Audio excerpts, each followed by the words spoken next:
अस्सलामुअलैकुम and a very good morning. जागो लाहौर में आप सबको खुश आमदीद कहते हैं। मैं हूं मुनीबा आसफ। मैं बिल्कुल ठीक ठाक उम्मीद करती हूं कि आप लोग भी जहाँ कहीं होंगे खैरियत से होंगे, ठीक ठाक भी होंगे, खुशबाश भी होंगे, अपना भी ख्याल रख रहे होंगे और साथ ही साथ अपने चाहने वालों का भी, और मोस्ट इम्पॉर्टेंटली माहौल के हवाले से भी कुछ ना कुछ इकदाम ज़रूर उठा रहे होंगे।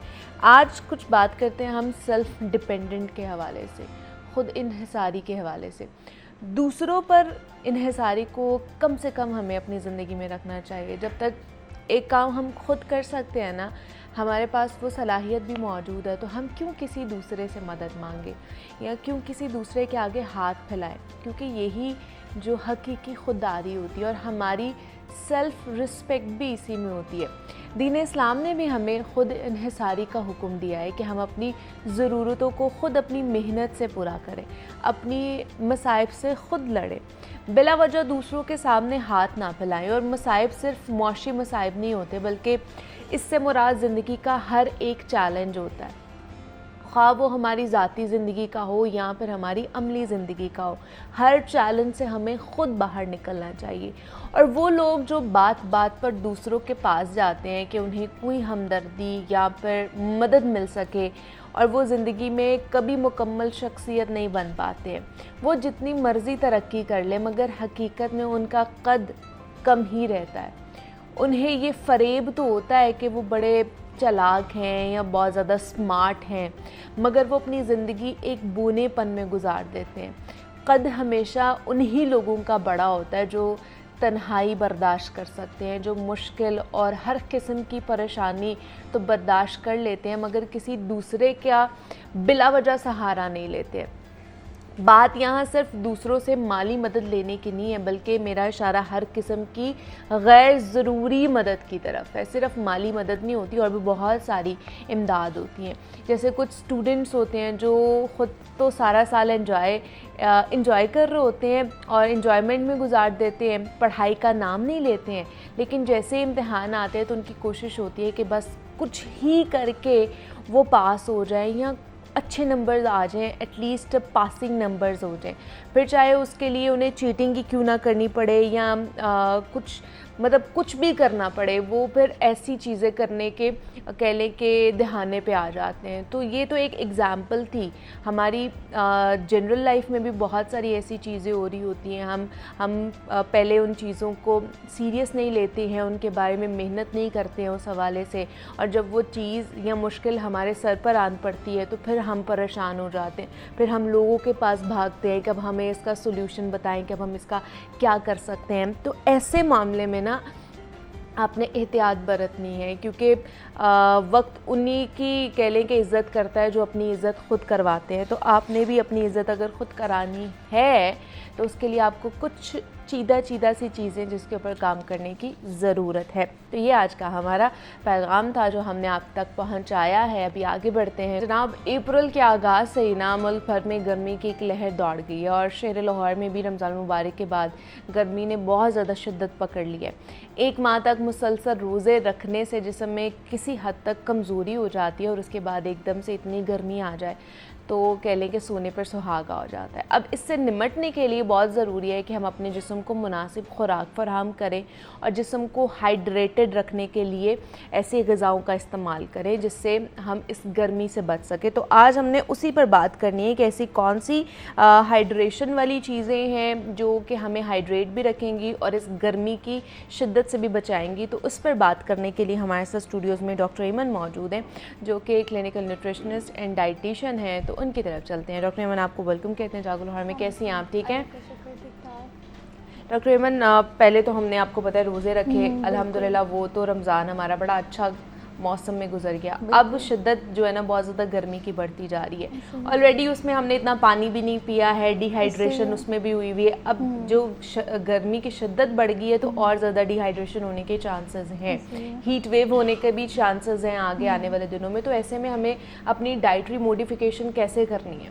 ठीक है, सबसे पहले तो ये कि अपना हाइड्रेशन स्टेटस मेंटेन रखना बहुत ज़रूरी है। अपना वाटर इनटेक अच्छा रखें। उसके अलावा डाइट में कुछ ऐसी चीज़ें मैं इंक्लूड करना चाह रही हूँ जिससे आप अपनी हाइड्रेशन को मेंटेन कर सकते हैं। नेचुरली जिन फ्रूट्स और वेजिटेबल्स में फ्लूइड कंटेंट अच्छा है, वाटर कंटेंट अच्छा है, वो कंज्यूम कर सकते हैं, जिस तरह क्यूकम्बर हो गया, कोकोनट वाटर हो गया। फिर उसके अलावा कुछ आपकी हर्ब्स और सीड्स होती हैं, जिस तरह फेनल सीड्स, सौंफ वगैरह का इंटेक हो गया। उसके अलावा आप धनिया पुदीना वगैरह इस्तेमाल कर सकते हैं, लस्सी वगैरह बना के ले सकते हैं, उसमें ऐड ऑन कर सकते हैं ये चीज़ें। बेसिकली इसका रोल ये होता है कि आपके ना बॉडी से टॉक्सिन्स जब निकल रहे होते हैं, तो उससे जो आपका कूलिंग इफेक्ट आ रहा होता है बॉडी पे, उससे आपकी ना ये हीट वेव और सनस्ट्रोक में बहुत हेल्प मिलती है इसको लेके ओवरकम करने में।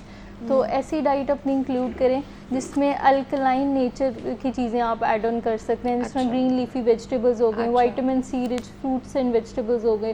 तो ये चीज़ें अपनी डाइट में ज़रूर इंक्लूड करें, और साथ अपना कैफ़ीन का इंटेक थोड़ा सा कम रखें, या फिर अपना फ्लूइड का इंटेक अपने कैफ़ीन के इंटेक के साथ मैनेज रखें। अच्छा, अब जैसे आपने विटामिन सी वाली कहा कि वो रिच फ्रूट्स और डाइट ले सकते हैं, अब वो हमें लगता है कि सिर्फ सर्दियों में ही आते हैं, जिस तरह सिट्रस फ्रूट्स आते हैं तो वो विटामिन सी रिच होते हैं, तो हमें लगता है सिर्फ वो सर्दियों में आते हैं। तो गर्मियों में भी क्या ऐसे फ्रूट्स या ऐसे वेजिटेबल्स हैं जिससे हमें विटामिन सी मिलता है? बिल्कुल, अब जिस तरह आजकल सीज़न में स्ट्रॉबेरीज़ बहुत इन हैं, आप स्ट्रॉबेरीज़ वगैरह का जूस कंज्यूम कर सकते हैं। अगर आप डायबिटिक नहीं है, डायबिटिक हैं भी तो मॉडरेशन में आप ये चीज़ें कंज्यूम कर सकते हैं। उसका तरीका ये होता है कि आप इसमें बेसिल सीड्स या चिया सीड्स ऐड ऑन कर लें, वो भी तासीर में बहुत ठंडे होते हैं। यूजुअली फ़ालूदा वगैरह इंटेक कर रहे होते हैं, तो वो कंज्यूम कर सकते हैं शुगर कंटेंट मैनेज करके। उसके अलावा आपका गावा वगैरह हो गया, ये सारी चीज़ों में भी विटामिन सी कंटेंट उतना ही अच्छा होता है जितना कि सिट्रस, सिर्फ ऑरेंजेस और बाकी लेमन वगैरह सेकेंडरी घर का इंटेक अपना अच्छा रखें, या फ्रेश लेमनेड वगैरह बना कर ले सकते हैं, तो उससे भी आपका विटामिन सी अच्छा मैनेज हो जाएगा। तो मतलब ये इस तरह की चीज़ें जो आप लोग गर्मियों के मौसम में खा सकते हैं, ताकि हीट वेव का खदशा जो जाहिर किया जा रहा है आने वाले दिनों में, उससे भी बचा जा सके, और जो शिद्दत बढ़ती जा रही है, टेम्परेचर बढ़ता जा रहा है दिन ब दिन गर्मी का, उससे भी बचा जा सके। तो ये आप लोगों ने ख़ास करके ख्याल रखना है। लिक्विड इनटेक ज़्यादा से ज़्यादा करना है, वो पानी की शक्ल में भी हो सकता है, वो जूसेस की फॉर्म में भी हो सकता है, वो किसी भी फॉर्म में हो सकता है, ये तो हमें डॉक्टर ही बेहतर बता सकती हैं। तो अच्छा, जूसेस, फ्रेश जूसेस वगैरह ये पी सकते हैं, और जो कि ख़ास तौर पर डाइट करना चाहते हैं उनके लिए लिक्विड में क्या क्या होना चाहिए? खाली वो पानी में भी इन्हिसार नहीं कर सकते हैं, इंडिपेंडेंट नहीं हो सकते हैं, तो वो जूसेस या क्या ले सकते हैं कि उनका डाइट भी ख़राब ना हो? ठीक है, अब जिस तरह अगर कोई वेट मैनेजमेंट कर रहा है या कोई डायबिटिक पेशेंट है, तो उसमें आई वुड सजेस्ट कि आप मिंट मार्गरीटास वगैरह ले सकते हैं, लेकिन उसमें जो आप कार्बोनेटेड वाटर यूज़ करें वो शुगर फ्री यूज़ कर लें। ठीक है, उसके अलावा दही की सॉल्टेड लस्सी वगैरह का इंटेक कर सकते हैं, उसमें थोड़ा सा कोरिएंडर, मिंट लीव्स वगैरह ऐड करके बड़ा हाइड्रेटिंग इफेक्ट आता है। उसके अलावा विटामिन सी रिच ड्रिंक्स, जिस तरह मैंने आपको बताया कि फ़्रेश लेमनेड वगैरह हो गया, कोकोनट वाटर हो गया फ्रेश, तो ये कंज्यूम कर सकते हैं आप वेट मैनेज करते हुए भी, और अगर आप डायबिटिक हैं। और अगर इन केस आप फ्रूट जूसेस भी लेना चाह रहे हैं, तो उसमें आप सिंपल बेसिल सीड्स या चिया सीड्स का कुछ पोर्शन ऐड कर लें, 1-2 टेबलस्पून सोक करके उसकी जेल ऐड कर लें, ताकि उसमें फ़ाइबर भी चला जाए। बेसिकली जब जूसेस वगैरह हम बना रहे होते हैं तो उसमें फ़ाइबर हम सारा एक्सक्लूड कर देते हैं, जिसकी वजह से वेट मैनेजमेंट में और ब्लड शुगर में स्पाइक आता है। तो जब आप उसमें फ़ाइबर ऐड कर देते हैं तो उससे हाइड्रेशन भी अच्छी मैनेज हो जाती है और वेट भी अच्छा मैनेज हो जाता है। अब जैसे जो डायबिटिक लोग होते हैं या जिनको हाइपरटेंशन का प्रॉब्लम होता है, वो जूसेस का इंटेक नहीं कर सकते, और वो बड़े सिलेक्टिव फूड्स भी उन्होंने खाने भी होते हैं, फ्रूट्स भी बड़े सिलेक्टिव होते हैं जो वो इंटेक कर सकते हैं, तो उनके लिए किस तरह मैनेजेबल है? ख़ासतौर पर जिनका हाइपरटेंशन का प्रॉब्लम है, वो तो इस गर्मी की शिद्दत को बर्दाश्त ही नहीं कर पाते हैं ना, उनके लिए बड़ा मुश्किल होता है। तो उनके लिए क्या आप चीज़ें बताएंगे, डाइट बता सकती हैं कि वो इस गर्मी में खाएं या पिएं? अच्छा, उसमें ये है कि जिस तरह हाइपरटेंसिव पेशेंट हैं और उनका कैफ़ीन का इंटेक भी पाकिस्तान में बहुत कॉमन है कि चाय के बगैर सुबह नहीं हो रही होती, तो उसमें ये कर सकते हैं कि कार्डेमम्स वगैरह ऐड कर लें, इलायची वगैरह ऐड कर लें। उससे ये होगा कि उसकी थोड़ी सी तासीर मेंटेन हो जाएगी, जिसमें कूलिंग इफेक्ट जिसको हम कह रहे होते हैं डाइट में। उससे ये होगा कि उसका ब्लड प्रेशर स्पाइक में नहीं जाएगा पेशेंट का, अगर वो हाइपरटेंसिव है तो भी।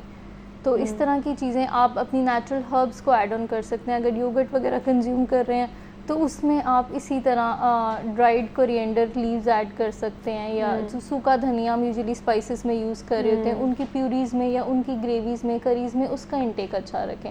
जिससे उसके अलावा वाटरमेलन है अगर, और ये चीज़ें आप कंज्यूम कर सकते हैं जिसमें फ्लूइड कंटेंट ज़्यादा है। तो अगर आप डायबिटिक हैं या हाइपरटेंसिव हैं तो इस पर इसका इम्पैक्ट नहीं आएगा। और इसके अलावा क्यूमिन सीड्स हो गए, सफ़ेद ज़ीरा हो गया, इसका इस्तेमाल ज़्यादा रखें डाइट में, तो इससे भी बड़ा आप ओवरऑल सनस्ट्रोक और इन चीज़ों से बच सकते हैं।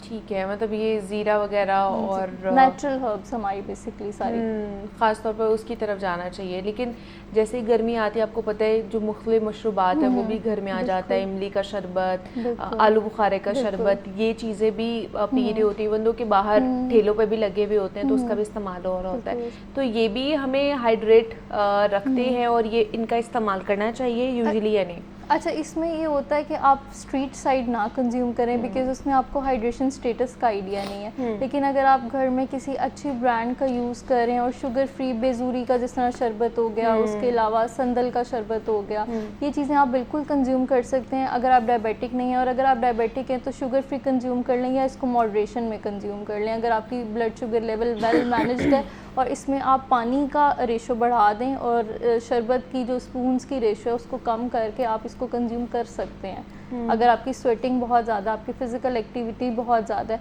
तो इसका एज सच इतना इम्पैक्ट नहीं आएगा अगर आप इसमें फ्लूइड कंटेंट बढ़ा देंगे तो। अच्छा, दूसरा एमन, जितनी ज़्यादा स्वेटिंग होती है हमें गर्मियों में, आपको पता है कि हमारे जो मिनरल्स हैं हमारी बॉडी से वो भी निकल जाते हैं, जिनको नमकियात कहा जाता है यूजुअली, और उसकी वजह से भी बहुत ज़्यादा लेथार्जिक फील हो रहा होता है और आप टायर्डनेस आपको हो रही होती है, तो उन मिनरल्स को कह लें कि वापस लाने के लिए क्या करना चाहिए हमें? अच्छा, इसमें एक ऑप्शन है कि आप या तो ORS वगैरह कंज्यूम कर लें अगर आप डायबिटिक नहीं है, लेकिन ORS अगर शुगर फ्री आपको नहीं अवेलेबल तो आप सिंपल कोकोनट वाटर कंज्यूम कर सकते हैं।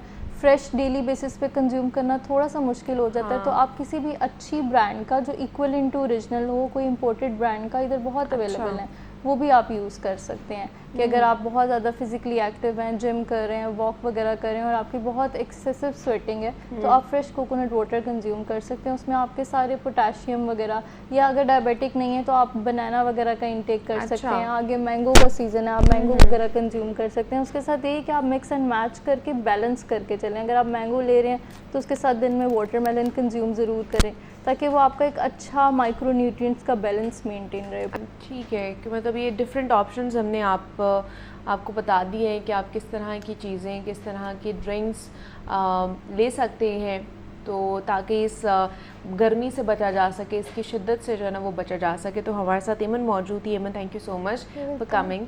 जनाब, एक सेहतमंद और खुशहाल घराना वो होता है जिसमें घर के तमाम अफराद एक दूसरे से प्यार और मोहब्बत से पेश आएँ। बहुत से लोग ये समझते हैं कि पैसे अच्छे होंगे तो घर के सब फ़र्द जो है वो सुकून में रहेंगे और वो दिन रात एक करके पैसे कमाने वाली मशीन बन जाते हैं, और फिर सब अपनी अपनी आसाइशों में गुम होकर कहीं ना कहीं भूल जाते हैं कि एक ही घर में रहने वाले सब बहन भाई, माँ बाप या मियाँ बीवी भी हैं। पैसे कुछ आसाइशें ज़रूर लाते हैं आपकी ज़िंदगी में, लेकिन घर का सुकून तो पुरखुलूस रिश्तों में होता है। आज फिर ये बहस है कि घर का सुकून और मोहब्बत किस में है, या यूँ कह लें कि रिश्तों का सुकून ढेर सारी दौलत में, खुलूस में, या एक दूसरे के लिए वक्त निकालने में है। ये नफ्सा नफसी क्यों है? तो ये आज हमने इसका कह लें कि इस प्रॉब्लम का सोल्यूशन निकालना है कि जो सुकून है हमारे घरों में, हमारे रिश्तों में, वो दौलत से आता है, अखलाक से आता है, टाइम देने से आता है, किससे आता है? इस पर बात करनी है।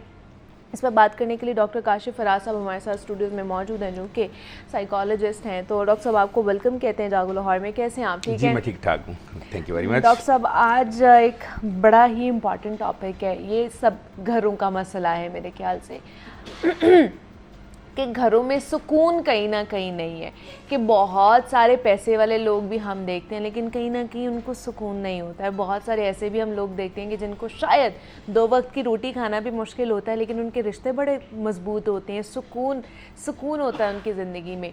तो ये क्या पैसे से आता है सुकून, अखलाकियात से आता है सुकून, आपके बिहेवियर से, या फिर आपके वक्त से सुकून आता है? हाँ, थैंक यू वेरी मच। पहली बात तो ये कि आज नहीं, हमेशा ही आपके मौज़ूआत अच्छे होते हैं। Thank you. और ये जो मॉर्निंग शो है ये लोगों की एक तरबियत का बहुत बड़ा इदारा बन चुका है।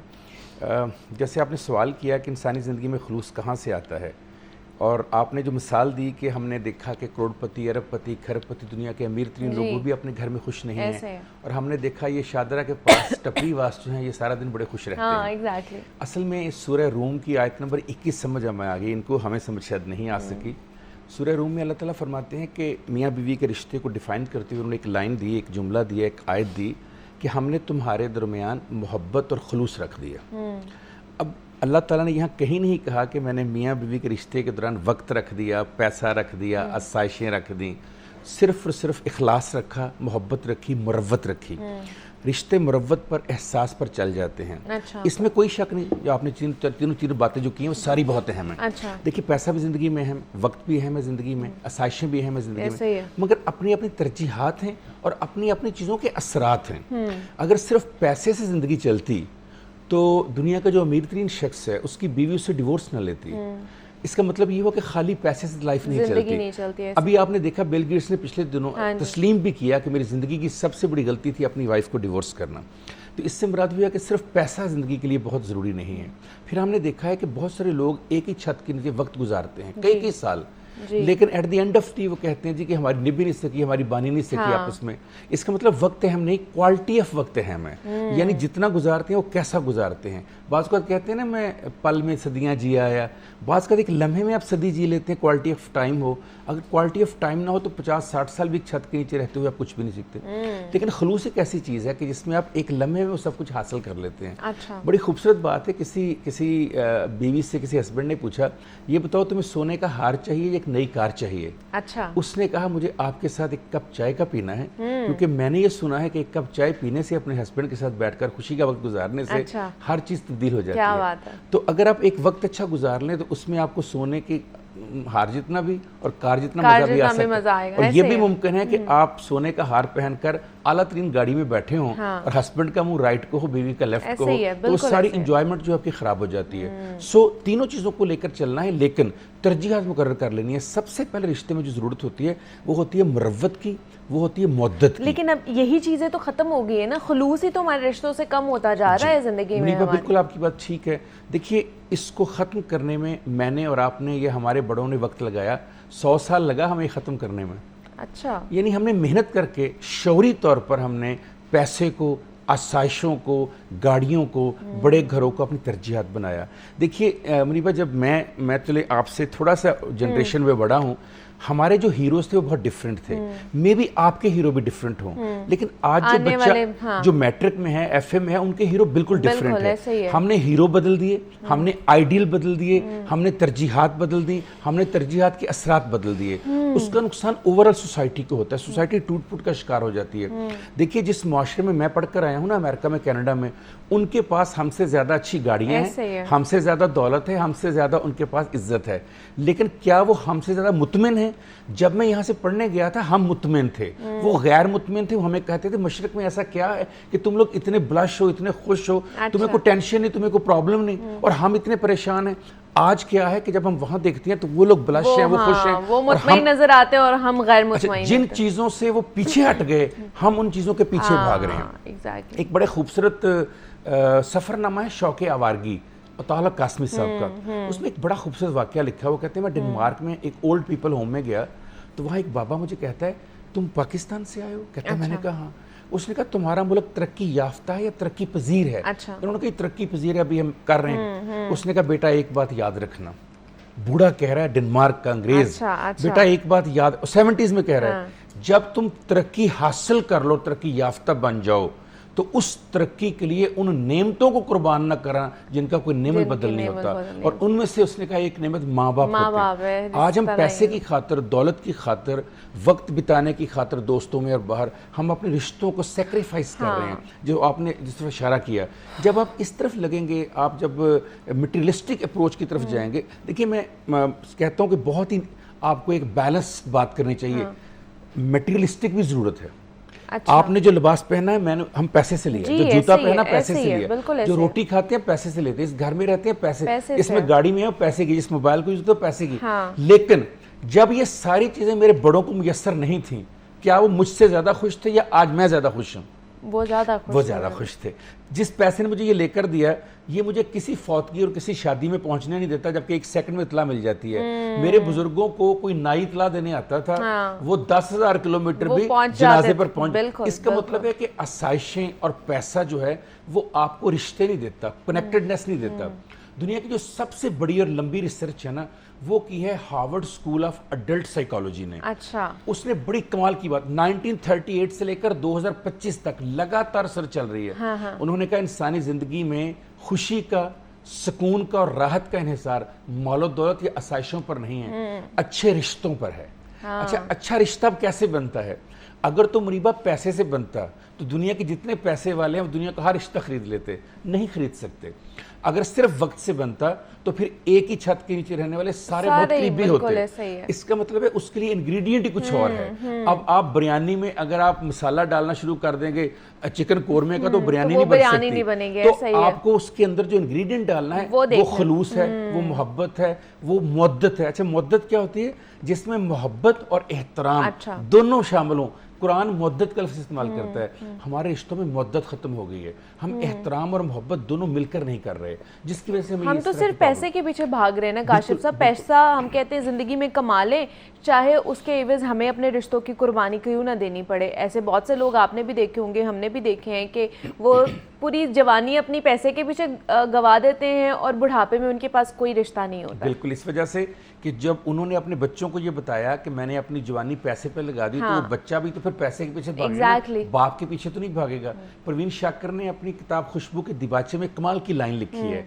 मैं समझता हूँ जिंदगी में इस लाइन को समझने की बड़ी जरूरत है। वो कहती हैं हम लोग अपनी जिंदगियां बनाने में इतना मसरूफ हो गए हैं, गुजारने के लिए वक्त नहीं रहा। तो जो मी टाइम है ना, जिसको गुजारना कहा जाता है, वो वही होता है जब आप एक कप चाय पीते हैं, गपशप लगाते हैं, खुशी से खिलखिलाते हैं, कहके लगाते हैं, जब आप चुटकियां काटते हैं, जब आप शरारतें करते हैं। और ये वही वक्त होता है जब आप और मैं बहुत छोटे छोटे से थे। देखिए, उस वक्त हमें ना पैसे का पता था, ना वक्त का पता था। किसे कहते हैं, हमें एक बात पता थी कि हमने एहतराम करना है, मोहब्बत से पेश आना है। हम कितने खुश थे। आज जब हम इसके पीछे भागे तो हमने सेक्रीफाइस कर दिया उन सारी चीज़ों को। इन चीज़ों के पीछे भागें ज़रूर, लेकिन उसके लिए रिश्ते ना छोड़ें, एहतराम ना छोड़ें, मुद्दत ना छोड़ें। पहले के ज़माने में काशिफ साहब बहन भाइयों में कितना प्यार हुआ करता था। आज तो वो प्यार और खुलूस ही ख़त्म हो गया है। उसकी वजह ये ना मुनीबा, उस वक्त एक घर में रहते थे, अब हम कहते हैं दीवार डाल लें। अब हमें पता चलता है कि वो हिस्सा मिलता है, उसमें से 2 करोड़ रुपए का मेरा हिस्सा होगा। और मैं उसको बेच के किसी दूसरे का चला जाऊंगा, क्योंकि जो मेरे घर खाना पकता है वो मेरा भाई हल्का सा गरीब है, तो उसके बच्चे भी आ जाते हैं मांगने, मुझे देना एक ज़माने में देने में ऊपर से अनायत का हुक्म था। वो कहते दूंगा तो आएगा। अब कहती हैं दूंगा तो खत्म होगा। मौला अली से किसी ने पूछा कि सबसे अच्छा कारोबार क्या है? उन्होंने कहा अल्लाह की राह में देना, वो जितना दोगे बढ़ता चला जाएगा। एक बार हज़रत अली करमल्लाहु वजहुल करीम अपने घर आए, किसी बात पर परेशान थे, तो हज़रत फातिमा सलामुल्लाह अलैहा ने देखा तो आपने कोई बात नहीं की, एक पानी का गिलास ला कर दिया, कंधे पे हाथ रखा और तसल्ली दी। जब ये वक्त गुजर गया तो एक दिन हज़रत मौला ने कहा, फातिमा तुम दुनिया में, इस कायनात में मेरे लिए सबसे बड़ी नेमत हो। देखिए, बीवी की तसल्ली या हस्बैंड की बीवी को तसल्ली बहुत जरूरी। कितना मुनीबा आसान सा रिश्ता है कि मैं शाम को घर जाऊं, ये सोचकर ना, जो सुबह से मैं काम कर रहा हूँ सिर्फ बीवी मेरा एहतराम करेगी, ये सोचूं ये सुबह से किचन में लगी हुई है, बच्चों के कपड़े धो रही है, इसने बच्चों को भेजा, मुझे भेजा, मेरे आने तक घर की सफाई की, तो मैं जाकर उसको कहूँ मैं तुम्हारा शुक्रगुजार हूँ, मैं गया हुआ था, तुमने मेरे घर का, मेरी इज्जत का, मेरे बच्चों का, मेरे माँ बाप का ख्याल रखा। और फिर वो मुझे कहे आप भी तो सुबह उठकर बिस्तर छोड़ के, लहाव छोड़ के, एसी छोड़ के, हीटर छोड़ के मेरे लिए। इतनी सी बात के ऊपर रिश्ते खूबसूरत हो सकते हैं। ऐसे ही है, और जब हम अपनी अपनी जिंदगियों में घुसेंगे शुरू, फिर जितना मर्जी वक्त गुजारें एक छत के नीचे, वो क्वालिटी वर्क कभी नहीं हो सकता। हाँ जी, इसी वजह से हम देखते हैं कि कई लोग 20-20, 25-25, 30-30 साल के बाद, अभी इंडिया के एक एक्टर का मैं पढ़ रहा था, उसकी शादी को 30 साल हो गए हैं। जब मैं नौजवान था, हमारा हीरो होता था गोविंदा, और उसके बाद आज गोविंदा की बीवी डिवोर्स ले, क्यों, क्या हुआ? 30 साल एक घर के नीचे मियां बीवी की तरह। इसका मतलब है वो इंग्रेडिएंट कहीं कम हो गया जिस इंग्रेडिएंट से रिश्ते बनते हैं। तो इसलिए जो भी काम करें अपने रिश्तों को मुंसलिक करके और उनको देखभाल करें काम कोई भी अपनी ज़िंदगी में। तो हमारे साथ डॉक्टर काशिफ फराज साहब मौजूद है। डॉक्टर साहब, thank you so much for coming और इस इम्पॉर्टेंट टॉपिक के ऊपर हमसे बात की है आपने। यहाँ पे एक छोटी सी ब्रेक लेते हैं, मिलते हैं उस ब्रेक के बाद।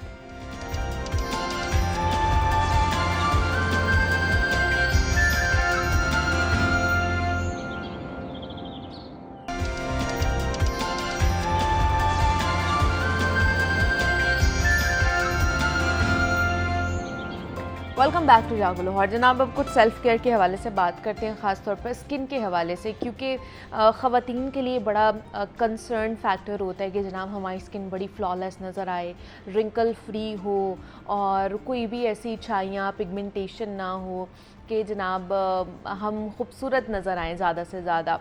और ख़ास तौर पर कि जो आपकी एज के साथ साथ स्किन ढलकती भी जाती है, लूज़ होती जाती है आपकी स्किन जैसे जैसे आप एज कर रहे होते हैं, तो उसके लिए भी बहुत सारे ट्रीटमेंट्स आगे हुए हैं कि आप ऐसे ट्रीटमेंट नॉन सर्जिकल ट्रीटमेंट करा सकते हैं जो कि आपकी स्किन की इलास्टिसिटी को बरकरार रखते हैं, उसकी टाइटनिंग के लिए आप वो ट्रीटमेंट्स करा सकते हैं। तो ये सिर्फ ख़वातीन के लिए नहीं है, मर्द हज़रात के लिए भी अब वो भी बहुत सारे ट्रीटमेंट्स अपने आप को जवान रखने के लिए करवा रहे होते हैं। तो ये अब वो रेस गई कि सिर्फ ख़वातीन के लिए ये चीज़ें होती हैं, अब मर्द हज़रात भी इस रेस में आगे आ गए।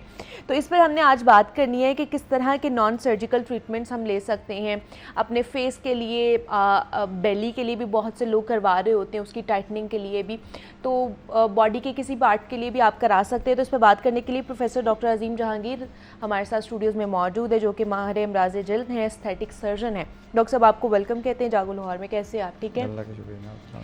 डॉक्टर साहब, किस तरह के नॉन सर्जिकल ट्रीटमेंट्स आ चुके हैं और क्या क्या चीज़ें हैं जिसके थ्रू हम लोग अपने आप को जवान रख सकते हैं? देखें, दो तरह के ट्रीटमेंट हैं। सर्जरी को तो भी भूल जाते हैं, क्योंकि सर्जरी से लोगों को डर भी लगता है, पाकिस्तान में तो बहुत ज़्यादा डर लगता है। तो हम नॉन सर्जिकल पे जाते हैं जिसमें सर्जरी की कोई ज़रूरत नहीं है। अच्छा, तो दो तरह की जो आपने जब भी अपनी झुर्रियाँ आप देखते हैं तो 90% चांस आप खुद भी उसका फैसला कर सकते हैं कि कौन से ट्रीटमेंट की ज़रूरत है। Oh wow. अगर आपकी झुर्रियाँ आपके मसल के सिकुड़ने से बन रही हैं, फ़र्ज़ करें मैंने इस तरह किया, अपने माथे को ऊपर किया और माथे पे मेरे झुर्रियाँ बन गई, या मैंने बहुत ज़्यादा इस तरह किया और झुर्रियाँ मेरे साइडों पे आंखों के, जिसको हम क्रोज फीट बोलते हैं, वो अगर बन गई, या मैंने इस तरह किया और यहाँ पे मेरी गर्दन पे बन गई जब मैंने अपना कोई मसल यूज़ किया। अब जो मसल यूज़ करने से जितनी झुर्रियाँ बनती हैं उसके लिए बोटॉक्स जो है वो सबसे बेहतर चीज़ है। अच्छा, ठीक अब बोटॉक्स करता क्या है कि वो उन मसल्स को थोड़े दिनों के लिए रिलैक्स कर देता है। यानी आपके ये मसल जो है, ये आपकी बॉडी बिल्डिंग, जिस तरह मसल की बॉडी बिल्डिंग आप करते हैं और आप कोई वज़न उठा के करते हैं, इन मसल का बॉडी बिल्डिंग होगी क्योंकि आपने वही मसल बार बार यूज़ किया। कुछ लोगों की अगर नज़र ख़राब है और काफ़ी सारा दिन इस तरह करते हैं तो वो मसल जो कि होना शुरू हो जाती है। तो अगर आपने वहाँ पे बोटॉक्स का इंजेक्शन लगा दिया, बोटॉक्स का सिर्फ एक मकसद है, कोई झुर्रियाँ ख़त्म करना मकसद नहीं था। मकसद ये था कि इस मसल को थोड़े दिनों के लिए रेस्ट दे दिया जाए ताकि जो उसकी बॉडी बिल्डिंग हुई है वापस नॉर्मल हो जाए। ओके, तो ये तो हो गया बोटॉक्स। अक्सर लोग कहते हैं जी झुर्रियाँ मेरे ये लाफ लाइन भी आपके हो जाती है ना। हाँ, तो उससे बोटॉक्स नहीं जाएगा क्योंकि वो जो है मसल से प्रोड्यूस नहीं हुई। अच्छा, वो कैसे हुई है? अच्छा, वो यहाँ पे आपका जो फैट होता है, अल्लाह ने, आप देखें कि मैं जब पढ़ाता हूँ मेडिकल स्टूडेंट्स को या कॉस्मेटिक सर्जरी में पढ़ाता हूँ, तो सबसे पहले मैं ये लोगों को बताता हूँ कि देखें, पुराने ज़माने में अभी भी आपने खोपड़ियाँ देखी होंगी, वो सारी एक ही तरह की लग रही होती है, बड़ी खौफनाक लग रही होती है। एक्चुअली उसका निशान हम बनाते हैं जहाँ पे खौफ का हो, राइट। लेकिन उसी को अल्लाह ताला इतना खूबसूरत चेहरा कैसे बना देते हैं? तो उसके ऊपर एक तो जिल्द है और जिल्द के नीचे जो आपकी फिलिंग हुई है, उस फिलिंग ने एक खूबसूरत चेहरे को खूबसूरत बनाया। क्या बात है। ठीक है, अभी अल्लाह की बड़ी ज़बरदस्त चीज़ है कि वो अगर आप खोपड़ियों को देखें तो वो इतनी खौफनाक चीज़ है और उसको उसी पे अल्लाह ने ऐसा खौल चढ़ा दिया। तो जिल्द के साथ साथ जो फिलिंग है, that makes a face beautiful. अब जो फिलिंग है वो हम फिलर से कर सकते हैं। फिलर आजकल, अब फिलिंग जो जहाँ से फैट कम हो गया, तो लोगों की, अगर आप देखा होगा आपने कि अगर 10-15 साल पहले अगर किसी के भी चेहरे को देखें आज से, तो वो उनके चीक बोन्स हाई होती हैं। अब जो चीक बोन्स है वो सिर्फ बोन नहीं होती, बल्कि बोन के नीचे एक पैडिंग है, बोन के नीचे फिलिंग है जो कि फैट की है। अब वो फैट जो है ढलक के वक्त के साथ साथ नीचे आ जाता है, जो कि यहाँ पे लाफ लाइन बना देता है। अच्छा। अब जो लाफ लाइन जब बन गई, या तो ये कि हम वहाँ पे फैट दोबारा डालें, तो हम क्या करते हैं, फैट कहीं और से निकाला जहाँ पे ज़रूरत नहीं है, जहाँ पे आपको बुरा लगता है, और जो आप कहते हैं जी ये तो फैट जा ही नहीं रहा, मैं जितनी मर्जी डाइटिंग कर लूँ। अच्छा।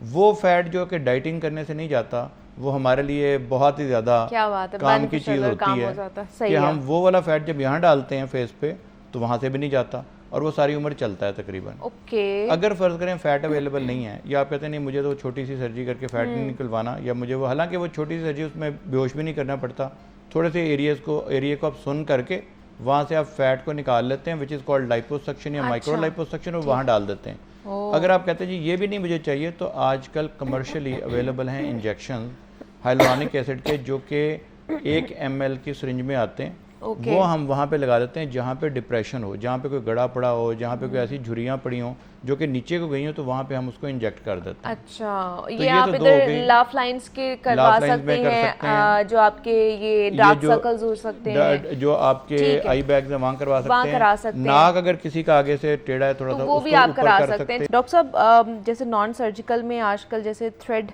Non surgical face lift treatment भी आया हुआ है, ये क्या ट्रीटमेंट है और कौन कौन करा सकता है इसको? अच्छा, तो दो बातें इस तरह हो गई कि बोटॉक्स का पता चल गया, हाँ, फिलर का। फिलर। तीसरी चीज़ है कि वहाँ पे सिर्फ गड़ा नहीं पड़ा हुआ या नीचे नहीं जल्द गई, बल्कि लूज हो गई है। अच्छा, अब उसको ठीक तो है। टाइट ही करना पड़ेगा।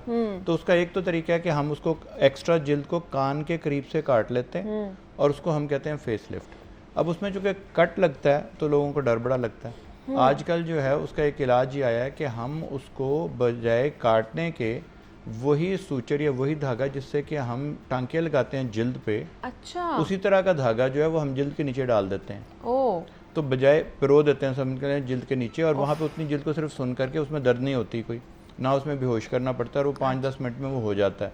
वो हम धागे को टाइट कर देते हैं जिल्द के नीचे ही। ओके। अब वो टांका चूँकि नज़र नहीं आता, ना वो टांका वहाँ कोई लगता है, और वो जो धागा जो होता है वो अगर आप वैसे डालें जिल्द के नीचे वो तो वापस निकल आएगा। हाँ। लेकिन उसके अंदर एक छोटे छोटी सी गिरें ऐसी बनी होती हैं धागे के अंदर कि जब उसको आप वापस खींचते हैं तो वो वहाँ पे अटक जाती हैं और जिल्द को टाइट कर देते हैं, और एक्स्ट्रा धागे को हम बाहर से काट देते हैं, तो कुछ भी नज़र नहीं आता। अच्छा। और ये कोई 5-10 मिनट में एक धागा जो लगता है, 10-10 15-15 मिनट में एक हम थ्रेड डाल देते हैं। तो थ्रेड धागे को बोलते हैं, जो हम सूचर थ्रेड बोलते हैं, जिससे हम सूचरिंग करते हैं या टांके लगाते हैं। इसी तरह के थ्रेड्स अब आ गए हैं, और अब ये कोई नई टेक्नोलॉजी एज सच तो पाकिस्तान में तो नहीं है। अब हम भी तकरीबन 5-7 साल से वो कर रहे हैं, और वो अल्हम्दुलिल्लाह उसके अब रिजल्ट जो है तकरीबन 1.5 से 2 साल तक वो वहाँ पे रहता है। अब जो बॉडी है आपकी वो उस धागे को एब्जॉर्ब करने की कोशिश करती है। ओके। अब वो एब्जॉर्ब करने के लिए जो मटेरियल बनाती है उससे स्किन टाइट हो जाती है। अच्छा। और वो टाइट रहती है तकरीबन 1.5 से 2 साल। अच्छा। अगर इससे भी कुछ डर लगता हो तो एक और भी नॉन सर्जिकल ट्रीटमेंट है। ठीक है। वो ये है कि हम स्किन को माइक्रोवेव के ज़रिए, एक समझ लें, या अल्ट्रासाउंड वेव्स के ज़रिए हम स्किन की जो निचली जिल्द है उसको टाइट कर देते हैं। हाइफू जिसको कहा जाता है, हाइफू बोलते हैं, जिसको हाईली इंटेंस फोकस्ड अल्ट्रासाउंड होता है। अब जो फोकस्ड अल्ट्रासाउंड है अल्ट्रासाउंड वेव्स, ठीक है, लेकिन ये फोकस हुई है वहाँ पे, वो जिल्द के निचले वाले हिस्से को हल्का सा जला देती हैं या उसको टाइट कर देती हैं। तो वो जब हम यहाँ करेंगे तो वो वहाँ से टाइट हो जाएगा, दूसरी तरफ करेंगे वहाँ टाइट हो जाएगा। आप जिस भी बॉडी के हिस्से पे करेंगे वहाँ से जिल्द जो है टाइट हो जाएगी। अब ये उतनी टाइट तो नहीं होगी जितनी सर्जरी से हो सकती है, लेकिन अगर आप इसको रिपीटेडली करवाते हैं तो वो टाइटनेस वहाँ पे आ जाती है। अच्छा। अब जो थ्रेड्स हैं वो भी मुख्तलिफ किस्म के आ गए हैं। ठीक है। कुछ थ्रेड्स हैं जो कि टाइटनेस के लिए यूज़ होते हैं, और कुछ थ्रेड्स हैं जिसको कि हम फ़र्ज़ करें किसी का नाक हमने ऊपर सिर्फ हमने उसकी जो उसकी टिप जो है उसको हमने लिफ्ट करना है, ठीक है, तो उसके लिए कुछ थ्रेड्स अवेलेबल हैं। कुछ थ्रेड्स ऐसे हैं जो आप बॉडी पे डाल सकते हैं, जहाँ पे भी बॉडी का हिस्सा ढलक जाए उसके ऊपर उसको खींच सकते हैं। तो वो अब नॉन सर्जिकली जो है। और इसी तरह जो अब लेटेस्ट ट्रीटमेंट्स कुछ आई हैं जिसको हम जिस तरह हाई फू था अब हाई फेम है। अच्छा। तो ये इलेक्ट्रोमैग्नेटिक एनर्जी है, highly intense focused electromagnetic energy. अब ये उसी तरह की चीज़ है, लेकिन इसमें फ़र्क ये है कि आपने देखा होगा कि प्रेगनेंसी के बाद या लोगों के काफ़ी दफ़ा बैठे रहे जो लोग ज़रा एक्टिव नहीं होते, उनका पेट ढलक जाता है ज़रा, इस तरह मसल्स ढलक जाते हैं। अब वो मसल्स को एक तो ये कि हम उसको एक्सरसाइज करें। ठीक है। अब प्रॉब्लम ये है अगर आप सिटअप्स करेंगे, जिसको आप कहते हैं कि दंड बैठ के हम निकाल रहे हैं, आप पहले लेटते हैं फिर आप सिटअप्स कर रहे हैं, बार बार आप लेट के दोबारा बैठते हैं, लेट के दोबारा, ताकि आपके पेट के मसल टाइट हो जाए। अब वो तो बड़ा मुश्किल काम है। अब तो साइंस ने अब इतनी तरक्की कर ली कि हम वहाँ पे एक छोटा सा जिल्द के ऊपर ही एक छोटा सा पैड लगा देते हैं। 2 पैड लगा देते हैं जो कि मसल को खुद से ही ओहो, टाइट करता रहता है। ओके। तो वो तकरीबन आपकी सिटअप्स की मूवमेंट जो है अच्छा। वो समझ लें 1000 से 2000 4000 दफ़ा करता है ओके। 1 मिनट के अंदर अंदर। अच्छा, ये तमाम तर ट्रीटमेंट्स, चलिए फिलर्स और उसका तो हमें पता है, ये थोड़े से पुराने हो गए हुए ये ट्रीटमेंट्स। बाकी जो थ्रेड्स वाला है, हाइफू है और हाइफेम है, ये क्या बहुत ज़्यादा एक्सपेंसिव ट्रीटमेंट्स है? नहीं, ये बहुत ज़्यादा एक्सपेंसिव ट्रीटमेंट्स नहीं, क्योंकि कंपनीज को पता है कि इसको मेंटेन भी आपने करना है, तो ये बहुत ज़्यादा कोई एक्सपेंसिव ट्रीटमेंट्स नहीं है। लेकिन अगर सर्जरी आप लाखों में करवाएंगे तो ये हज़ारों में हो जाएंगे। ओके। और इसके लिए ज़रूरी नहीं है, लोगों का सबसे बड़ा सवाल ये होता है जी, अगर मैंने एक दफ़ा ट्रीटमेंट करवाना शुरू कर दिया तो क्या मैं इस अब पे सारी जिंदगी डिपेंडेंट हो रहेंगे जाऊंगा? हम? हाँ। तो कोई ट्रीटमेंट ये दिमाग से बिल्कुल निकाल दें। ये उसी तरह ये कि आप कहेंगे मैंने अच्छी लिपस्टिक लगानी शुरू कर दी, क्या मैं इसकी डिपेंडेंट हो जाऊंगी? ओके। जिस तरह आप उसके लिपस्टिक के या नेल पॉलिश के डिपेंडेंट नहीं होंगे। हाँ, क्योंकि जब आपको अच्छा दिखाई देना शुरू हो जाते हैं तो हर शख्स की ये एक ख्वाहिश होती है कि मैं उसी तरह का दिखाई देने लग जाऊँ। जब आप अच्छे कपड़े पहनेंगे तो आपको दिल चाहेगा आप रोजाना ही अच्छे कपड़े साफ सुथरे पहने। तो इसको भी आप एक किस्म के मेकअप का हिस्सा समझें आजकल। अच्छा। तो जिस तरह आप मेकअप करते हैं आपको रोजाना करना पड़ता है, इसको रोजाना नहीं करना पड़ेगा। इसी तरह फिलर्स हैं, लोग कहते हैं जी मैंने लिपस्टिक लगाई लेकिन मुझे नजर तक नहीं आती, क्योंकि लिप वक्त के साथ साथ बहुत ही बारीक हो गए, छोटे हो गए, वो फिर उधर आप फिलर्स करवा सकते जी। तो वहाँ पे आपने अगर एक दफ़ा फिलर करवा दी, अगर आपकी चिन जो है थोड़ी वक्त के साथ साथ छोटी हो गई है, आपका चेहरा आपका पहले थोड़ा सा लंबा था, या कोई कोन शेप था या एक ट्रायंगल की तरह का था जो कि आपको अच्छा भला दिखाई दे रहा था, अब आपका गोल हो गया है या चौकोर हो गया, जिसकी वजह से चूँकि यहाँ पे आपके फैट डिपॉजिट हो गए हैं, उसको आप सिर्फ फैट को निकाल के ही आप किसी और जगह डाल सकते हैं। तो काफ़ी दफ़ा एक ट्रीटमेंट की बजाय थोड़े थोड़े मुख्तलिफ ट्रीटमेंट करके आप एक किस्म का ज़्यादा बेहतर फील कर सकते हैं खुद भी, और अच्छा भी दिख सकते हैं, मजीद इनहांस हो सकती है आपकी ब्यूटी। देखें, ख़वातीन यूजुअली नाइट को कोई ना कोई क्रीम ज़रूर लगाती हैं। तो बजाय इसके कि आप अपनी मर्जी की कोई क्रीम लगाएं। और खुदारा ये जो वाइटनिंग क्रीमें बहुत बेतहाशा मार्केट में हैं, वो तो आपकी स्किन को ज़्यादा डैमेज करती हैं। और मरकरी जो है वो जिल्द को बारीक कर देता है, उस पर दाने निकल आते हैं और जिल्द बजाय ठीक होने के ख़राब होने लग जाती है। वो किसी मशवरे से पढ़ के, अगर मशवरा नहीं करना चाहते, और डॉक्टरों को एक डॉक्टर्स के लिए एक बड़ा अनफॉर्चुनेटली हमारे यहाँ कॉन्सेप्ट है कि डॉक्टर पता नहीं कितने पैसे ले लेगा, और ख़ासतौर पर लोग कहते हैं कि स्किन के डॉक्टर के पास जाएंगे तो फिर तो और भी ज़्यादा पैसे तो होंगे। काफ़ी दफ़ा आप अगर डॉक्टर को, मैं अक्सर मरीजों को कहता हूँ कि आप अगर मुझे बता दें ना आप 1000 रुपये सिर्फ अफोर्ड कर सकते हैं तो उसमें भी इलाज हो सकता है। You don't have to have a lot of money. काफ़ी दफ़ा बहुत आसान चीज़ों से, देखिए मॉइस्चराइज़र है ना, अगर पेशेंट इतना भी अफोर्ड ना कर सके, कोई ड्राइवर है, कोई चौकीदार है जो कि अफोर्ड बिल्कुल भी नहीं कर सकता, तो आप सिंपल उसको, हमारे यहाँ तो ऑयल इतने ज़बरदस्त मिलते हैं कि आप उसको कह सकते हो चलो और कुछ नहीं तुम कर सकते तो नहाने के फ़ौरन बाद ये ऑयल लगा लिया करो। तो काफ़ी दफ़ा सस्ती ट्रीटमेंट भी मौजूद हैं, लेकिन अब साइंस ने इतनी तरक्की कर ली है। लेकिन गाइडेंस नहीं है ना, मसला ये है। गाइडेंस का जो है ना वो फुकदान है कि अगर आपको कोई अच्छा गाइड करने वाला हो जाए, डॉक्टर से आप कंसल्टेशन कर लें एक दफ़ा, तो आपकी तमाम पर जितनी भी स्किन रिलेटेड प्रॉब्लम्स है वो हल हो सकती हैं। लेकिन मसला ये है कि हम खुद ही डॉक्टर बन जाते हैं ना, हम किसी के पास जाते नहीं हैं। तो आज हम यही बात कर रहे थे कि नॉन सर्जिकल ट्रीटमेंट्स हम कौन कौन से ले सकते हैं और जो कि हमें मज़ीद खूबसूरत दिखाएं हमें, और ख़ास तौर पर जैसे डॉक्टर साहब ने बताया कि आप ये चीज़ें भी घर में यूज़ कर सकते हैं अगर आपको वाइटनिंग के लिए भी बहुत सी चीज़ें चाहिए। डॉक्टर अजीम जहांगीर साहब हमारे साथ मौजूद है। डॉक्टर साहब thank you so much for coming. Thank you. और यहाँ पर एक छोटी सी ब्रेक लेते हैं, मिलते हैं इस ब्रेक के बाद।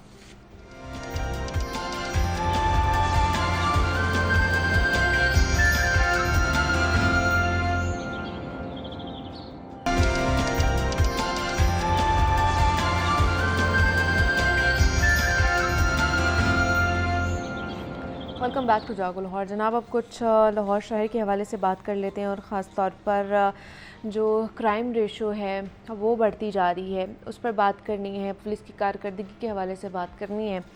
और आए रोज़ इस तरह के केसेस हमारे सामने आते हैं कि दिल दहल जाता है ऐसी ख़बरें सुनकर, ऐसी स्टोरीज़ पढ़कर। और ये जो स्टोरीज़ मेरे सामने हैं इसमें एक ऐसी स्टोरी है कि लिटरली मैं अभी पढ़ी थी और समझ नहीं आ रही कि इसके ऊपर बात कैसे करें। कि बागमानपुरा का इलाका है जहाँ पर कब्रिस्तान से गला कटी लड़की की लाश बरामद हुई है, और उसके बाद ये पता चला है, अहम इंकशाफात हुए हैं कि उस गला काट कर कत्ल किया गया है उस लड़की को, और उससे पहले उसके साथ गैंग रेप किया गया है, जिससे 4 मुलजिम पकड़े गए हैं, एक अभी भी फरार है। उसको पकड़ने की कोशिश कर रही है पुलिस। ये मामला है। फिर थाना डिफेंस एक ही हदूद से 2 घरेलू मुलाजमा बच्चियों का अगवा होने का मामला है। तो ये सारे मामलात, ये शहर लाहौर की हम बात करें, किसी दूसरे शहर की या किसी कह लें गाँव की बात नहीं कर रहे हैं जिसमें हम बैठे हुए हैं, वहाँ की सूरत हाल है। तो पुलिस क्या कर रही है इस पर बात करते हैं। हमारी रिट कहाँ कायम की जा रही है, तो इस पर बात करने के लिए मुजाहिद शेख साहब हमारे साथ स्टूडियोज़ में मौजूद हैं। मुजाहिद साहब, आपको खुश आमदीद कहते हैं जागो लाहौर में। कैसे हैं आप? जी मैं बिल्कुल ठीक, अल्लाह का शुक्र। मुजाहिद साहब, ये बागबानपुरा वाले इलाके का मामला बताइए, कहाँ तक पहुँचा है? और बहुत ही दिल दहला देने वाला मामला है ये। बिल्कुल मुनीबा, जिस तरह आपने कहा कि हम हमेशा क्राइम रेट के हवाले से बात करते हैं, और ये बात आज करनी चाहिए जिसमें हम अगर रमज़ान जो गुजरा है हमारा, उसमें क्राइम की शरह पिछले रमज़ान की निस्बत कम रही। अच्छा। उसकी वजह क्या थी कि हमेशा ये होता है कि जब ईद करीब होती है तो रमज़ानुल मुबारक के जो आखिरी अशरा होता है उसमें डाकू भी अपनी ज़रूरियात को पूरी करने के लिए डकैतियों की तेज़ी ले आते हैं काम में, लेकिन इस बार उसको कंट्रोल किया गया। जो लाहौर पुलिस के ऑपरेशन विंग को ये क्रेडिट जाता है, ख़ासकर डीआईजी फैसल कामरान साहब जो हैं उनको ये क्रेडिट जाता है। अब आप जिस अफसोसनाक वाक़े की बात कर रही हैं वो उसके लिए वो वाक़यात क्यों हो रहे हैं और इसको हाईलाइट भी किया जाता है, और इसके ऊपर थोड़ा सा इन्वेस्टिगेशन पुलिस को तवज्जो देने की भी मज़ीद ज़रूरत है कि वज़ीर आला पंजाब जो मरियम नवाज़ साहिबा हैं उन्होंने पंजाब पुलिस को बिल्कुल वार्निंग के साथ ये बता दिया है कि ख़वातीन और बच्चे, इनके साथ कोई भी ऐसा अफसोसनाक वाक़या पेश आता है तो वो उनकी रेड लाइन है, डेड लाइन है। और पिछले दिनों बागवानपुरा के इलाके में एक लड़की की कैंट डिवीज़न के इलाके में एक हफ़्ते के दौरान 4 से 5 डेड बॉडीज़ जो हैं वो मिलती हैं, जिसमें एक डेड बॉडी बागवानपुरा के कब्रिस्तान से मिलती है। अच्छा। और उसकी कोई शनाख्त नहीं होती। पुलिस की मुद्दत में उस पर मुकदमा दर्ज कर लिया जाता है 302 की दफ़ात के तहत। उसका पोस्टमार्टम होता है, इनिशियल मेडिकल रिपोर्ट जब आती है तो पता चलता है कि इस लड़की के साथ 3 से 4 लोगों ने गैंग रेप किया है। बड़ा अफसोसनाक वाक़या।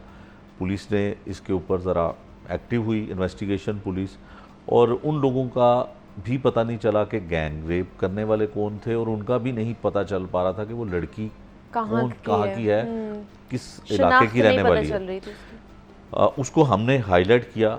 डीआईजी इन्वेस्टिगेशन सैयद ज़ीशान रज़ा ने जो है उन ख़बरों पे नोटिस भी लिया, और सीएम साहिबा का चूँकि एक है भी इस हवाले से इनिशिएटिव, तो पता चला कि वो लड़की का शनाख्त हो गई। अच्छा। फिर उसके बाद वो कैसे गई, 5 लोगों ने उसके साथ रेप किया। मरने वाली ज़्यादती जिसके साथ हुई, जो कत्ल हुई, वो तो ना रही दुनिया में, लेकिन मुल्ज़मान ने इस बात का इतराफ़ किया। पुलिस ने 4 लोगों को गिरफ़्तार कर लिया। 5वां जब ये बात थी तो तब तक गिरफ़्तार नहीं हुआ था, लेकिन अब हो चुका है। अच्छा, 5 लोग गिरफ़्तार हो चुके हैं, और 5 ने इस बात का इतराफ़ किया कि वो एक घर के करीब, कब्रिस्तान के करीब एक घर था, वहाँ पे उसको लड़की को लेके गए। फिर लड़की के हवाले से मुख्तलिफ़ किस्म की बातें भी सामने आई इन्वेस्टिगेशन के दौरान कि शायद वो भी ड्रग जो है वो एडिक्ट थी, और फिर उसका कोई बहुत गरीब घराने से ताल्लुक़ था, और इस तरह की बहुत सारी चीज़ें सामने आई जो, लेकिन चाहे वो ड्रग एडिक्ट थी, लेकिन फिर भी उसको कत्ल करना, उसके साथ गैंग रेप करना, और जो करने वाले थे वो भी मंशियात के आती थे। मुल्ज़मान पकड़े गए, पुलिस ने उनको गिरफ़्तार कर लिया, उन्होंने इतराफ़ भी कर लिया, और पुलिस की इन्वेस्टिगेशन, पुलिस की नेकनामी भी हुई। इसी तरह से एक वाक़या और हुआ है जो अभी तक माँ बेटी शुमाली छौनी पुलिस स्टेशन का इलाका है, और वहाँ पे नाले से एक 12 साल की बच्ची और एक 24-25 साल की खातून की लाश मिलती है। लास्ट टाइम जब मेरी डीआईजी इन्वेस्टिगेशन है उनसे बात हुई तो उस वक्त तक वो कह रहे थे कि हम कोशिश मुकम्मल तौर पे कर रहे हैं। नादरा में उनका रिकॉर्ड भी भिजवाया गया, लेकिन मायूसी हुई, वहाँ पे उनका कोई रिकॉर्ड नहीं था फिंगरप्रिंट के ज़रिए, ओके उनको भी सुपुर्द खाक जो है वो अमानतन कर दिया गया। ओके और उनके जिसामत से, उनकी शक्ल के हुलिये से वो लगता है कि माँ बेटी थी। ठीक है। किसी ने उनको तशद्दुद किया, गला दबा के तशद्दुद, लाशें थी 2 बच्ची की और माँ की, उसको नाले में फेंक दिया। तेड़ा गांव है और अच्छा। शुमाली छोनी पुलिस ठीक है। स्टेशन है। अभी तक उनके मुल्ज़मान के वो नहीं और पकड़ा गया। भी नहीं पकड़े गए और उनकी शनाख्त शनाख्त भी भी नहीं नहीं हुई हो है। सकी। पिछले कुछ दिनों से पिछले कोई 1 माह से ख़वातीन के साथ जो डेड बॉडीज़ मिली लावारस और जो ख़वातीन के हवाले से मामला वो तो सामने आ ही रहे हैं, बच्चों के मामला भी सामने आ रहे हैं। मुकदमा तो फौरी तौर पे ऑपरेशन पुलिस अच्छा, दर्ज ठीक कर है, देती ठीक है। लेकिन इन्वेस्टिगेशन थोड़ा सुस्त रवि का शिकार रहती है। लेकिन डीएजी इन्वेस्टिगेशन सैयद ज़िशान रज़ा जो भी आए हैं, इनको मेरा ख्याल है थोड़ा सा मज़ीद एक्टिव होने की ज़रूरत है, क्योंकि मैं ज़ाती तौर पे ये समझता हूँ कि इन्वेस्टिगेशन विंग में थोड़ी सी सुस्तियाँ, कोताहियाँ, लापरवाहियाँ और खास होती तौर हैं। पे मुराद साहब ये वही विंग है ना जो नया बनाया गया है? नहीं, ये इन्वेस्टिगेशन विंग है, वो अभी नया फाल नहीं हुआ। अच्छा, अभी वो फाल ये नहीं तो हुआ है। बरसा बरस से चलता आ रहा इन्वेस्टिगेशन विंग ओके। है, ये उसका है।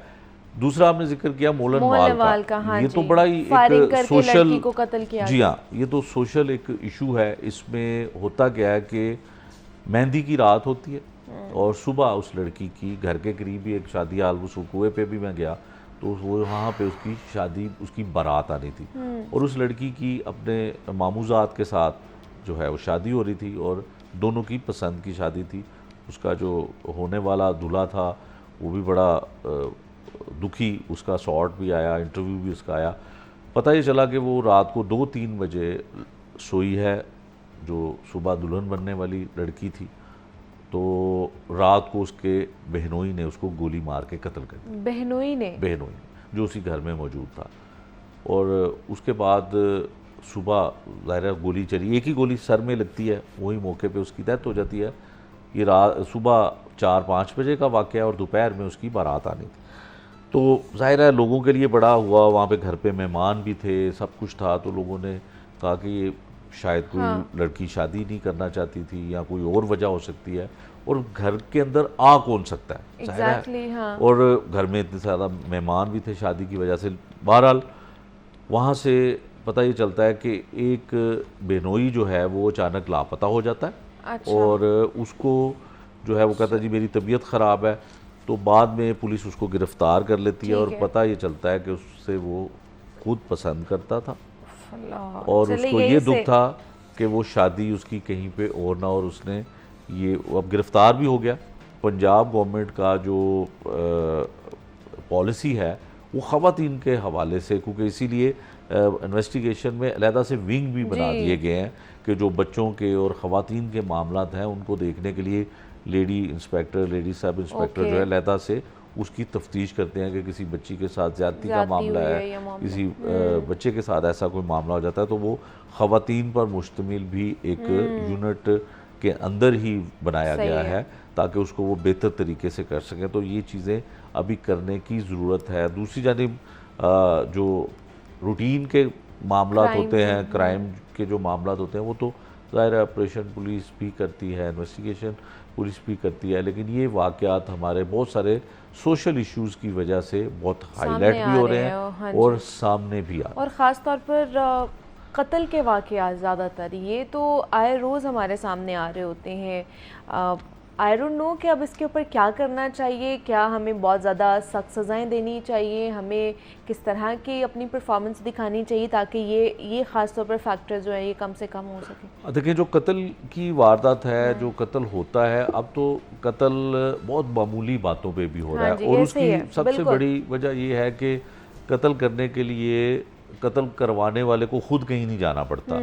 शूटर्स जो हैं वो बड़ी आसानी के साथ जो है ये टारगेट अचीव करते हैं और ये पुलिस की इन्वेस्टिगेशन में चीज़ें सामने आती हैं कि शूटर्स जो है लाहौर में उनकी तादाद बड़ी है बहुत ज़्यादा है, बिल्कुल। और इनको बहुत कम पैसों के ठीक है। बदले में जो है ये सारे मामला सामने आते हैं और यकीनन इसके शूटर्स के हवाले से इन्वेस्टिगेशन पुलिस को, ऑपरेशन पुलिस को, तमाम विंग्स को कोई ना कोई इकदामात करने पड़ेंगे और बिल्कुल करने भी ऐसे ही चाहिए। है, बिल्कुल ऐसे ही है कि अब हमें अपनी रिट कायम करनी चाहिए, ख़ासतौर पर पंजाब पुलिस को कुछ पॉलिसीज़ चेंज करनी चाहिए ताकि जो क्राइम रेशो है इसको कम से कम किया जा सके। हमारे साथ मुजाहिद शेख साहब मौजूद थे। मुजाहिद साहब, बहुत शुक्रिया आपके वक्त का। और जनाब, अब कुछ मौसम के हवाले से, क्लाइमेट चेंज के हवाले से बात करते हैं, और जिस तरह एक हाई अलर्ट जारी किया गया है पंजाब में हीट वेव के हवाले से, और कहा जा रहा है कि आने वाले दिनों में चूँकि अभी से ही टेम्परेचर 38-39 तक पहुंच रहा है, तो मज़ीद जब दिन आगे जाते जाएंगे तो उसमें टेम्परेचर कहां तक जाएगा। लेकिन आज कल की निस्बत बेहतर है, बिकॉज़ मगरबी हवाएं चल रही हैं और बारिश का भी इम्कान ज़ाहिर किया जा रहा है कि 11 अप्रैल को बारिश हो सकती है। तो लेकिन जब ये बारिश हो जाएगी उसके बाद जो जून जुलाई का, मई जून जुलाई का जो महीना कहा जा रहा है, कह रहे हैं कि इसमें बहुत ज़्यादा गर्मी पड़ेगी, पिछले साल की निस्बत इस साल और ज़्यादा गर्मी पड़ेगी, टेम्परेचर हमारा मज़ीद इंक्रीज़ करेगा, जो कि हम लोग 45, 46, 47 तक जाते हैं, शायद ये इस दफ़ा 50 भी क्रॉस कर सकता है, और हीट वेव का ख़दशा वैसे ही ज़ाहिर किया जा रहा है। तो दूसरा कहा जा रहा है कि बारिशें ना होने की वजह से, आपको पता है सर्दियों में भी बारिशें नहीं हुई हैं, उस तरह बारिशें नहीं हुई हैं जितनी होनी चाहिए थी, जिसकी वजह से हमारी जो ज़ेरे ज़मीन सतह है पानी की वो भी कम होती जा रही है, हमारे जो डैम्स हैं वो भी खाली होते जा रहे हैं, सूखते जा रहे हैं। तो इस पर बात करते हैं। इस पर बात करने के लिए नुमाइंदा लाहौर न्यूज़ सुहेल कैसर साहब ने हमें ज्वाइन किया है। सुहेल साहब, आपको खुश आमदीद कहते हैं जागो लाहौर में। कैसे हैं आप? ठीक हैं? अल्लाह का शुक्र, आप ठीक हैं? मैं भी ठीक ठाक। सुहेल साहब, मौसम हमारा किस जानिब जा रहा है? पहले तो कहा जाता था ग्लोबल वार्मिंग की वजह से ही हो रहा है, अब जैसे कल भी हमने उसके ऊपर बात की, अब कहते हैं कि ग्लोबल बॉइलिंग का मामला होता जा रहा है। अब ये वार्मिंग नहीं रहा, अब ये बॉइलिंग की तरफ जाता जा रहा है हमारा क्लाइमेट। ऐसी ही सूरत हाल है और ये पूरी दुनिया में हाँ जो वेदर चेंज का पैटर्न है उसको देखा जा रहा है। लेकिन हमारा प्रॉब्लम ये है कि हम उन 10 ममालिक में शामिल हैं जहाँ पर ये तगय्युर तबद्दुल सबसे ज़्यादा है, हाँ। 5वें या 6ठे नंबर पर हैं। और ये डुगडुगी एक अरसे से बजाई जा रही है कि भाई पानी का कुछ कर लो, भाई क्लाइमेट चेंज का कुछ कर लो, कुछ कर लो, कुछ कर लो, लेकिन गैर संजीदगी का जो आलम है उसने हमें कुछ करना ही नहीं दिया अभी तक। अभी आप बात कर रही थी बारिशों की, तो मैं थोड़ा सा आपको पस मंज़र बता दूं कि जब गुज़श्ता साल सितंबर से दिसंबर का डाटा इकट्ठा किया गया तो पता ये चला कि मामूल से 42% कम बारिशें हुई हैं मुल्क में। सिंध में सबसे कम बारिशें हुई, 62% कम बारिशें रिकॉर्ड हुई। इसी तरह उसके बाद पंजाब और दीगर सूबे आए। ये बहुत ही गंभीर सूरत हाल थी। नतीजा ये निकला कि 2025 के शुरू होते ही फरवरी में, पहले जनवरी फिर फरवरी में टेम्परेचर बहुत राइज़ होना शुरू हो गए। मार्च से पहले ही टेम्परेचर इतने ज़्यादा राइज़ हो गए कि बहुत प्रॉब्लम। लेकिन फिर लकीली बारिशों के 2-3 सिस्टम्स आए जिनकी वजह से सूरत हाल तब्दील हुई और जो 42% की कमी थी वो कम होकर 38% पर आ गई। मतलब अच्छा, थोड़ी सी उसमें बेहतरी आ गई। और उसके नतीजे में जो माह रमज़ान है वो बड़ा अच्छा गुजरा, ईद बड़ी अच्छी गुजर गई, और उन बारिशों के सिस्टम्स ने बहुत ही फिर जो गर्मी बहुत तेज़ रफ्तारी से पेशकदमी कर रही थी उसको भी पिछले कदमों पर धकेला। अब भी लकीली मतलब कल से एक मगरबी हवाओं का सिलसिला मुल्क में दाखिल हो चुका है। कल लाहौर में और कुछ हिस्से जो मलिका एडजॉइनिंग एरियाज़ हैं वहाँ बारिश का इम्कान है। लेकिन इसके बाद 18 को एक और सिस्टम एक्सपेक्टेड है, तो इसका मतलब है कि अप्रैल भी लगभग काफ़ी बेहतर गुजर जाएगा। लेकिन ये सूरत हाल पूरे पंजाब में नहीं होगी। अगर हम सिर्फ पंजाब की बात करें, यानी ये अच्छी इस हमारी वाली साइड पे तो बेहतर रहेगी, लेकिन जो साउथ पंजाब है और साउथ पंजाब के भी खुसूसन जो 3 अजला हैं, बहावलपुर, रहीम यार ख़ान और बहावलनगर, अच्छा, वहाँ पर इसके कोई बहुत ज़्यादा असरात नहीं होंगे इन बारिशों के। और वहाँ पर पहले ही कुछ ड्राउट की हल्की फुल्के से आसार दिखाई देने लगे हैं, और इस तनाजुर में PDM ने कुछ अपने स्टेप्स भी उठाए हैं कि पानी के बाउज़र्स और दूसरी जो चीज़ें हैं वो वहाँ पर भिजवा दी हैं। मसला ये है कि जो चूलिस्तान का एरिया है वो सबसे ज़्यादा प्रॉब्लम क्रिएट करता है। ये तकरीबन 3 लाख लोग यहाँ पर रहते हैं, और मवेशियों की जो तादाद है इस एरिया में वो इंसानों से भी डबल ट्रिपल है। मतलब मवेशी बहुत ज़्यादा है क्योंकि उनका गलाबानी पे ही ज़्यादा हिस्सा है। तो जब ये सीज़न शुरू होता है तो फिर सबसे बड़ी प्रॉब्लम ये होती है कि इंसानों के साथ साथ जानवरों तक किस तरह पीने का पानी पहुँचाया जाए। ये बहुत बड़ा इशू बनता है। अब PDMA वाले कह तो रहे हैं जी कि हमने उसके लिए बड़े अच्छे स्टेप्स लिए हैं, पिछले सालों के तजर्बात से फ़ायदा उठाया, इंशाल्लाह कुछ इस तरह का प्रॉब्लम नहीं होगा।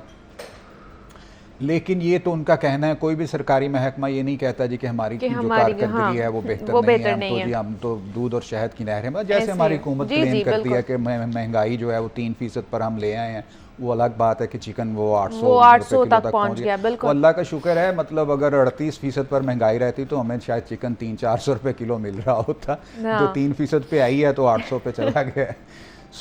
ये इसी तरह के क्लेम होते हैं जो सरकारी इदारे करते हैं। अब ये जब हालात सामने आएंगे तो पता चलेगा, एक बात। दूसरी बात ये है कि आपने जो ज़ेरे ज़मीन पानी के ज़खायर हैं उनकी बात की, जो सोलर का एक आया है ना, एक टेक्नोलॉजी आई है, अब उसका नतीजा ये निकला है कि अब देहातों में और दूर दराज के इलाकों में जहाँ पर ट्यूबवेल बिजली आने पर ही चलते थे या कम चलाए जाते थे कि बिजली का बिल बहुत ज़्यादा आता है, अब वो सोलर की वजह से वो बस समझ लें कि हाँ जी, तो पानी की आमद है नहीं। सतलुज और रावी तो वैसे ही बिल्कुल जो है वो खुश्क हो चुके हैं। मतलब और ये वैसे भी सोलर्स दिए भी तो गए हैं ना हुकूमत की तरफ से ट्यूबवेल्स के लिए खास तौर पर। अच्छा, फिर आप ये देखें कि टेम्परेचर राइज की जो बात की उसमें भी सोलर का बहुत अहम फैक्टर है। वो ये फैक्टर है कि घरों में चूँकि बड़ी तादाद में सोलर पैनल्स लग गए हैं, उन पर ख़र्चा कुछ नहीं होता। AC सारा दिन चलता रहे, चाहे ज़रूरत हो या ना हो, जब AC चलेगा तो उसकी हीट जो है बाहर आउटर के ज़रिए जहाँ भी जाएगी। पहले जब बिजली पर चलते थे तो हम थोड़ा सा फिर भी हाथ रोक लेते थे कि यार नहीं, बिजली का बिल बहुत ज़्यादा है और वगैरह वगैरह वगैरह। अब ये एक अलग सिस्टम है। अच्छा, प्रॉब्लम ये होता है कि हम जब भी कोई मंसूबा शुरू करते हैं तो उसकी प्रॉपर स्टडी नहीं करते, स्टेक होल्डर्स को इत्माद में नहीं लेते, हुकूमत अपने तौर पे फैसला कर लेती है। शायद हुकूमतों को ये यकीन नहीं होता कि हम अपनी टर्म पूरी करेंगे भी कि नहीं, तो जाने से पहले कुछ ऐसा कर जाएं कि लोग हमें ना अच्छे लफ्ज़ों में याद रखें, लेकिन उसका बेशतर सूरतों में उसके नताइज उल्टे पड़ जाते हैं। अभी भी मौजूदा हुकूमत ने बहुत सारे ऐसे मंसूबे शुरू किए हैं कि जिनका मुझे तो कोई मुस्तकबिल नज़र नहीं आ रहा, लेकिन अब गवर्नमेंट कह रही है। ये पानी का जो इशू है जी, ये अब हम तो पहले तो ये कहते हैं ना, अभी भी वक्त है कि जी अब कुछ कर लें तो हो जाएगा। मुझे तो लगता है कि अब ऐसा वक्त भी नहीं है कि अब इसको हम कर सकें। अल्लाह ही बेहतर जानता है कि अब आगे अब आने वाले सालों में क्या होगा, कि क्योंकि पूरी दुनिया तो इस मामले को हंगामी बुनियादों पर नहीं पड़ी, खुसूसन जो तरक्की याफ्ता ममालिक हैं, खैर वो तो अपना सिस्टम वैसे ही बेहतर रखते हैं। अच्छा, फिर तीसरी इसमें सबसे अहम बात है जो पानी की कमी, कि हमें अभी तक इस बात का शऊर नहीं आया कि यार अगर घर की कोई टूटी ख़राब है ना तो उसको खुदा के वास्ते ठीक करवा लें। उनको पता है वो सरकारी है, जितने पैसे फिक्स हैं उतने ही देने हैं, वो टूटी है तो ये भी, ये बाहर दुकान पे चले जाएं, वो नीचे उन्होंने वो धोने के लिए टूटी लगाई, वो आपको तकरीबन बेशतर वक्त में ना वो खुली नज़र आएगी, वो चलता रहता है। 1-2 दफ़ा मैंने भी उनसे रिक्वेस्ट की, ओह नहीं सॉरी बंद कर दी। इस तरह की बहुत सारी चीज़ें हैं जिन्होंने अब हमें उस दहाने पर पहुँचा दिया है कि अभी देखिए कि पिछले दिनों तरबेला डैम से सिर्फ पीने का पानी जो है वही वो छोड़ा जा रहा था और आबपाशी के लिए पानी दस्तयाब नहीं था। और अब ये खदशात भी हैं जी कि फसलों के लिए भी शायद पूरी मिकदार में पानी जो है वो दस्तयाब नहीं होगा।